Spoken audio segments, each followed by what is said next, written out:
This is where it starts. It's uncomfortable. Accountability. It's not pretty.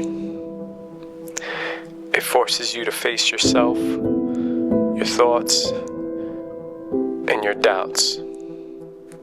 And that's why it works. What's up, guys? In today's video, we're going to be discussing why weak men hate accountability.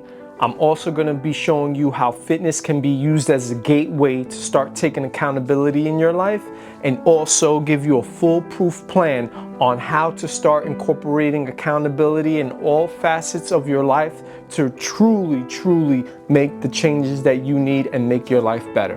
Before we can start taking accountability or making a plan or any of that, it's important to understand what it is we're trying to acquire. So what is the definition of accountability? As it stands in the dictionary, accountability is the obligation of an individual or organization to accept responsibility for their actions, decisions, and outcomes, to answer for them to others, and to take corrective action when expectations are not met.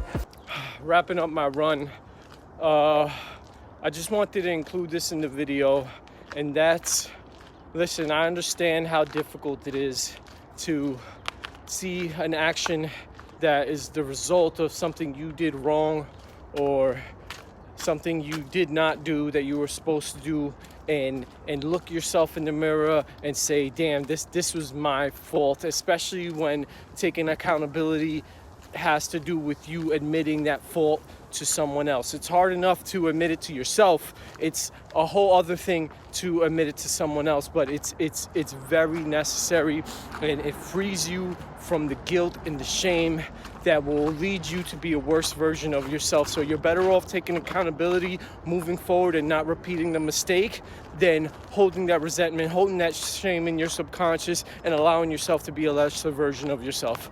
Gotta finish this run. So off the back, you see accountability is not just about you, it's also about others and how you're accountable to others. So what I did in researching for this video, I wanted to understand if men in the early 1900s versus men of 2026 take accountability differently. And when I did the research, there's a huge disparity and distinction. So when it comes to early 1900s, men were more needed.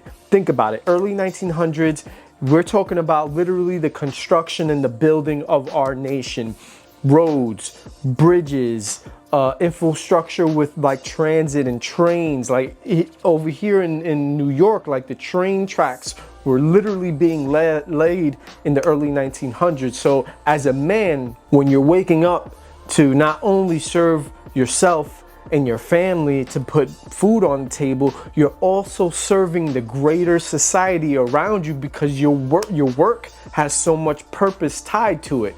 So would you be more accountable if your job has that type of purpose tied to it versus, you know, you're just like doing something on the internet? So that was one thing. Another thing is war.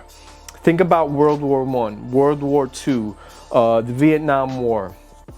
I think World War II is probably the greatest example, because as a man, when you're like 17, 16, even 18 years old, like you want to serve your country because you see this great evil happening in Europe and you don't want that to come here. So men are taking accountability of not only themselves, not only their family, but of their entire country. And you don't see that today. You know, people are still serving in the military, but it's more out of self-serving. What can I get out of the military? Free college tuition, free this, free that. Back in those days, men were taking accountability because they wanted to serve. They actually wanted to serve their country. And that's a huge difference between then and now. And lastly, men were more godly. Men were reading the Bible, and they were going to church, and they were more accountable to traditional values versus now, you know, you don't even have to be a man. You could be a unicorn. So those are the distinctions that I found with the early 1900s. Let's talk about the modern era now. So with the modern era, The first thing is that comfort is prioritized. Things like video games, easy access to pornography, they're all giving you like this fake sense of dopamine that traditionally men would have to actually go out into the world to seek and experience. And then the last thing is feminism. Feminism made it okay for men to be emotionally weak. Now, don't get me wrong, as a man, it's important for you to be vulnerable, acknowledge what you're feeling, take stock of those feelings, and then take action to make sure that those feelings don't handicap you. But in today's day, instead of men being stoic and actually handling their problems, men are reacting to their emotions. And as a man, you never want to react to your emotions. You want to understand them, register them, but don't let them dictate the course of your life. And those are probably some of the biggest distinctions between men taking accountability in the early 1900s and now. So now in 2026, as a man, you have to choose to take accountability of your life, because life will make it very easy for you to just stay at home and rot away. So why do weak men hate accountability? The first thing is that accountability removes any excuses that you could possibly bring up for not doing whatever it is you're supposed to do. It also forces you to look in the mirror and blame yourself. There's no finger pointing. You have to really look at who's to blame. Also, accountability forces men to literally like confront their habits, their laziness, and most importantly in 2026, their entitlement. Also, when you blame others, it feels better. It feels better than like, you know, it's not my fault. I'm Puerto Rican, I'm black, I'm gay, I'm whatever, I'm missing a thumb. It's so easy for you to blame others than take ownership of what's going on in your life. And because of that, you look towards and find other people. So victimhood offers a community without any effort. So now I can go online and say how much my life sucks, and there will be somebody else to tell me and reinforce the fact that yes, your life sucks, it's not your fault, it's all the white man's fault, or it's this person's fault, it's that person's fault. And if you soak in that too long, your whole life will get away from you, and you'll never do anything about what needs to be done to fix your life. That brings me to my next topic, and that is how modern influencers, whether they be streamers, YouTubers, whatever, are steering men in the wrong direction. Here's some common messaging, like it's not your fault, blame women, blame the culture, blame Jews, blame society. These are all common threads of men that don't take accountability, or influencers that promote content that men that don't take accountability gravitate towards. A good example, unfortunately, is like Myron and Nick Fuentes. I won't say anything about them personally because I don't know them, but when I see their content, it outsources the failure. It's like an obsession with the Jews. Why are the Jews doing this? When you watch it, it makes you feel frustrated, and it makes you feel angry, and it makes you feel hatred, versus people like Jocko Willink or David Goggins or sometimes Andy Frisella. Like, these are people, when you watch them, they force you to take accountability of yourself, but then also do something about it. Now I'm very, very careful who I allow myself to listen to. So what I do, and what you can do, is after you watch a video, instead of immediately jumping to the next video, stop, take a second, and like reflect. How do I feel right now? Do I feel angrier? Do I feel vengeful? Or do I feel inspired? Do I feel motivated? Like Yes Theory is a good example. This is one of my favorite YouTube channels. It's not fitness related or anything, but every time I watch one of their videos, Yes Theory, I feel so pumped and inspired to create content. That's the type of stuff I want to absorb in my eyes and my ears, because those are the portals to my soul. So if you're constantly absorbing hateful, vengeful, angry content, that's going to reflect in your spirit and how you engage with people, and it's going to make you a smaller, weaker man. Obviously, as a certified trainer and coach, I believe fitness is a huge part of men taking accountability of their own health and their own body and your own energy. Let's say you never worked out before and you're like, I'm not trying to hear all that exercise crap. Well, here's what you'll get just from starting. Fitness teaches you discipline. It teaches you delayed gratification. It teaches you self-respect through taking action, and it will show you how to control your impulses. Here's how to use fitness. I wrote this down, so I'm going to read this out for you. So how to use fitness to keep yourself accountable. You're going to start where you are. So if you've never even done a push-up, you start where you are. If you have never been to a gym, or you're completely deconditioned or clinically obese, don't bite off more than you can chew. Do not ever compare yourself to others. And you're going to start with a manageable goal. A good example is, I'm going to walk for 30 minutes every day, or I'm going to commit to at least 3 days of resistance training. Now, these are all very manageable things. You could start with just walking, especially if you're like an obese person or you're very overweight and it hurts your joints. Just start with walking. From there, see what your time is. And then obviously, when it comes to the resistance training or the nutrition, if you have any issues or any questions, as a NASM certified personal trainer, I'm always here to help you. You can always message me on Instagram at CallMeMrV, and we can set up a call and discuss how I can help you with my coaching program. I was not raised by a man. I never had a father. I don't know who my father is. So I had to rely on sources outside, and one of the sources that I used for learning how to take responsibility and accountability in my life is Jocko Willink. He's a retired Navy SEAL.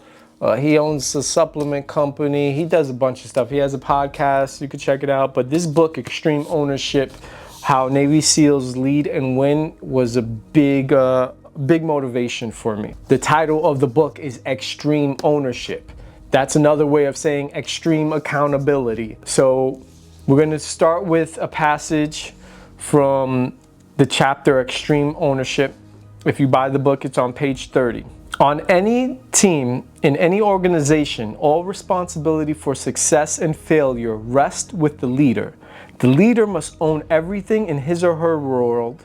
There is no one else to blame. The leader must acknowledge mistakes and admit failures, take ownership of them, and develop a plan to win. You are the leader of your own life. And this applies directly to you.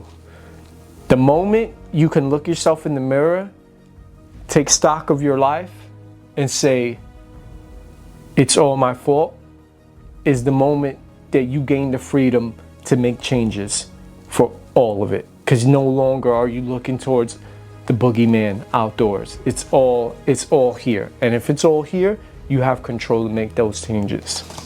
If you want to get more lessons like that, I recommend that you check out Extreme Ownership. Moving on. All right, now the part you all came for. This is going to be the foolproof plan to start taking accountability step by step.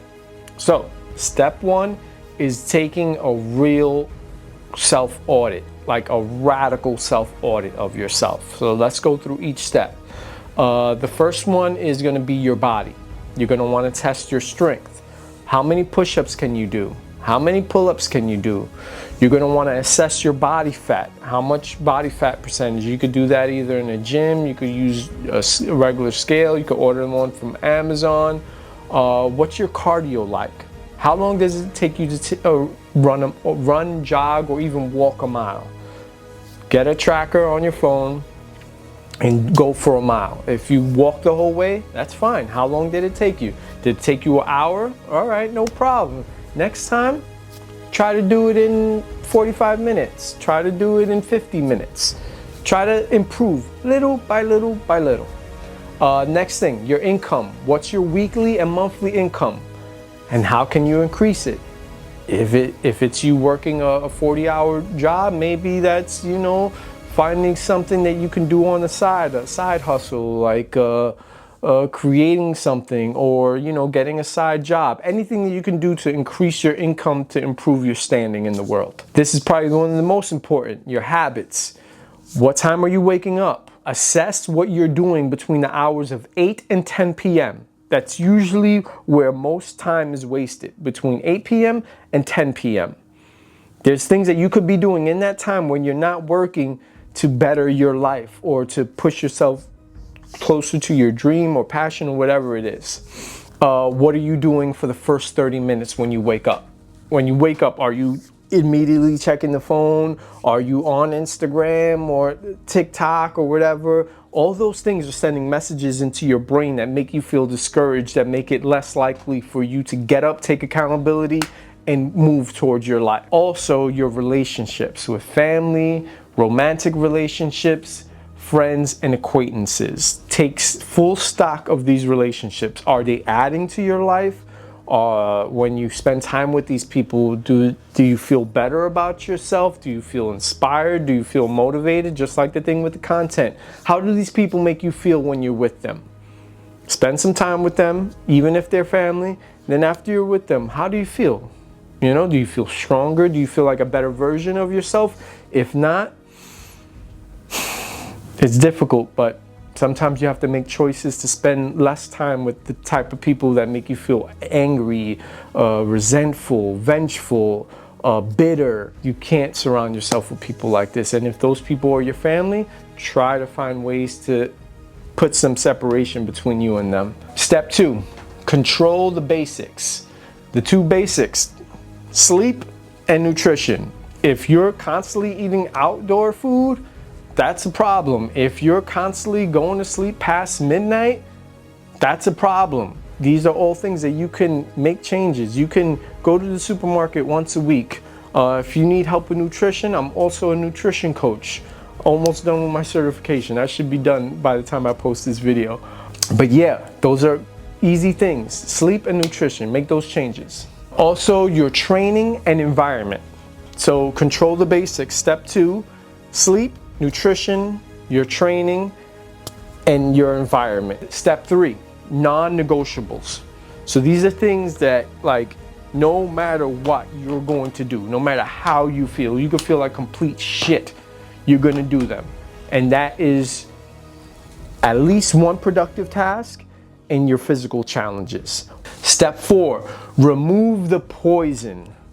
This is probably one of the hardest challenges, but porn, doom scrolling, victim-based content like the content I mentioned earlier, influencers selling rage instead of responsibility. Step 5 is going to be seek brotherhood and not validation. That means you're going to surround yourself with men that challenge you to be your best self. You don't want to be surrounded with yes men. You don't want to be surrounded with men that are literally exactly where you are because they don't have what you need to get to the next stage of life. You want to be surrounded with men that are going to challenge your bad habits, challenge your fitness, that are going to inspire and motivate you and actually support you. Sometimes that could be hard, but you could find that in church groups. And those are really the 5 things that you should be doing to start taking more accountability in your life. So remember, weak men hate accountability. Strong men embrace accountability. And unfortunately, no one's coming to save you. You know, there's always someone here to help you, but no one's coming to save you. And that's actually a good thing, because the level of self-gratification you'll have from saving yourself is much better than someone constantly pulling you out from the hole. But as a creator and as a trainer and as a coach, I'm always here to inspire, motivate, and coach you through those tough times. I hope you found this content helpful. If you did, please consider subscribing, because I want to try to transform and help as many men as possible, because we need men of good standing in 2026. I know it's hard, I know it's challenging, but we can do it if we support each other. I hope you liked this video. If you did, like, comment your thoughts, and subscribe.